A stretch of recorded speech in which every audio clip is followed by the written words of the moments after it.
अस्सलाम वालेकुम। हम ना पराठा खाने आए थे यहाँ।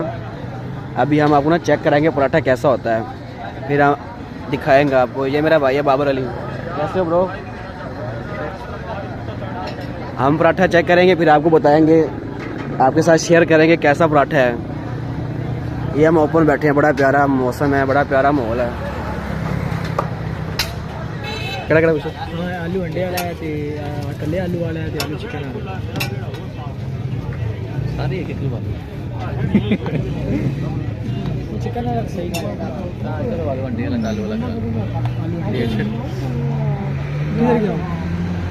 किन्ने कराने कितने गया बाबर किन्ने कराइए हिसाब ला दो लवा लो। दो 4 6 2 8 मैं नहीं बनाता शौक नहीं है सर मैंने थोड़ा वेच लगा 10 बन रहे हैं दो कर ये मेरे भाई को शर्म आ रही है, अफनान भाई को कह रहा है मैं कभी वीडियो नहीं बनाई। 10 कर दे यार। केड़े आलू अंडे वाले भी है, आलू वाले केड़े कराने मेरी नहीं करी कहंदे 10 आलू अंडे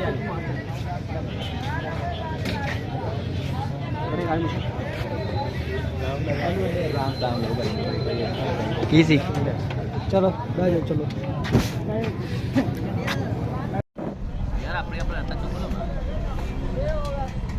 भाई जी गिनती। ये भाई देखो, ये पराठा है, ये मुर्शद है, अफनान भाई, बाबर भाई। और वो जो लाल वाला बटन है उसमें भूकंप लेके आओ या फिर भूचाल, मुझे नहीं पता, बस क्लिक हो जाना चाहिए।